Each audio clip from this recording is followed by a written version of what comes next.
Today on VelozDrive, we open the vault and explore the technologies that were supposed to change the future, but instead disappeared forever.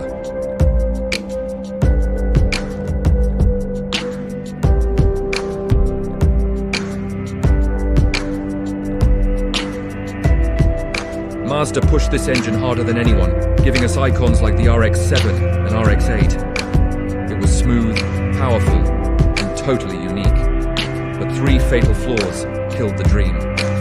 First, the apex seals at the tips of the spinning triangle rotor wore out way too fast, leading to costly engine rebuilds. Second, it drank oil like it was going out of style, terrifying owners who had to constantly top it off.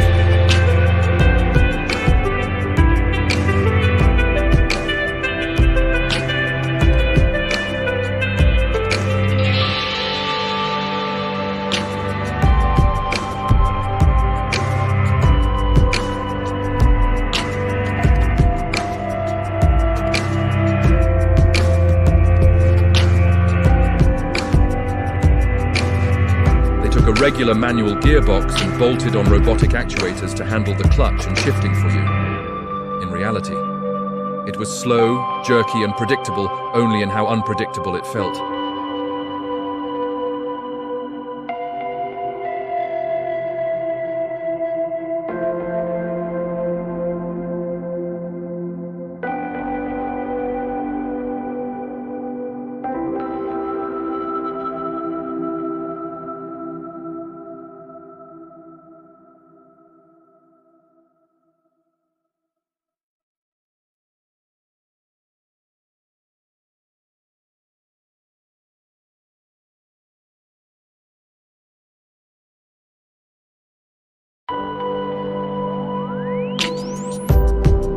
Problem.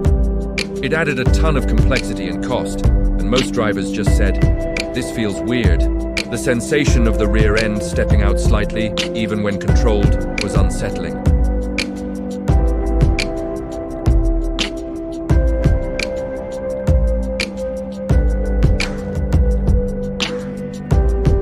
Feeling. Four-wheel steering was an expensive detour on the road to modern handling. Let's move inside the car to some interior tech nightmares. Head-up displays or HUDs.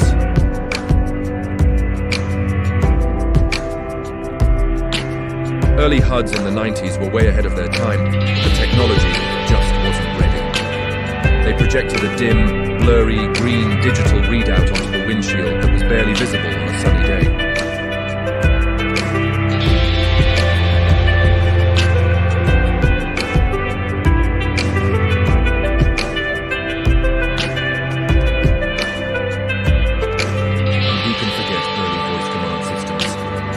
Before Siri and Google Assistant made their way into our cars, automakers tried to make their own systems that could understand your voice.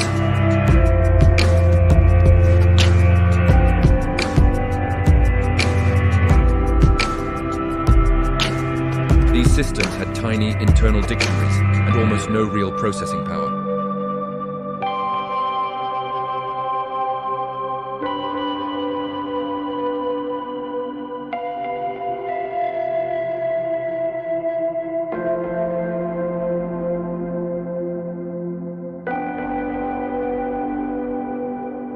This design was supposed to save space on the center console, moving the gear selector to a stalk on the steering column, but it created absolute chaos.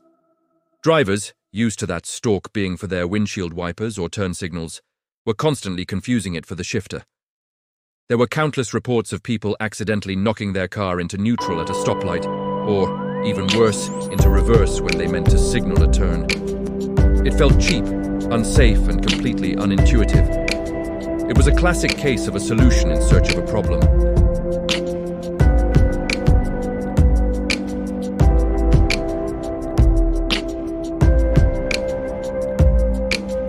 It was pure magic, replacing conventional springs and shock absorbers with a system of high-pressure fluid and gas spheres. It delivered an unparalleled magic carpet ride, floating over bumps like they weren't even there. But magic has a price, and in this case it was extreme complexity. The system was prone to leaks, failures, and demanded specialist mechanics who knew how to service it. It was too delicate, too expensive, and just too different from everything else to survive in the mainstream market.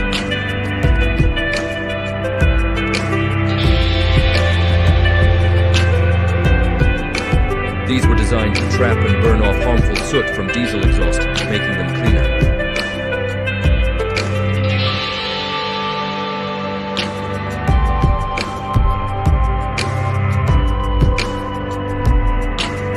The result? The filters clogged up completely, sending the car into limp mode with no power, and saddling the owner with a massive repair bill.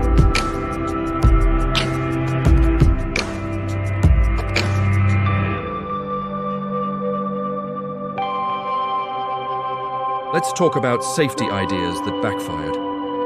In the 1980s, car makers needed to meet new passive restraint regulations.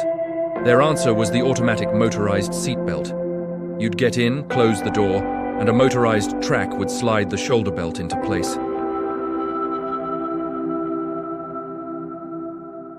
Most of these systems only secured your shoulder.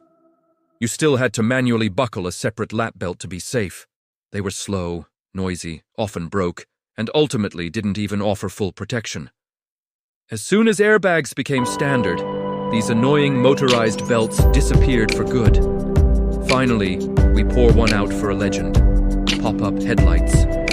From the Miata to the Corvette to countless Ferraris, pop-up headlights were the single coolest automotive feature of all time.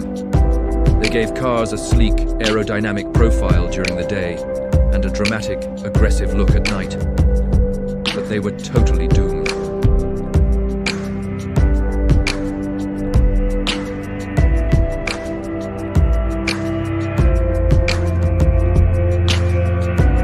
They died for very good logical reasons. They live on forever in our hearts as a symbol of a cooler time. So, what connects all these failed technologies? Most of them were too complex, too expensive, or just not useful enough to justify their existence. They were solutions that created more problems than they solved. The best automotive technology is invisible. It disappears into the background and works so well that you forget it's even there. Tell us in the comments, which failed car tech do you wish would make a comeback? Hit like if you learned something new, and subscribe to VelozDrive for more deep dives into the world of cars. Thanks for watching.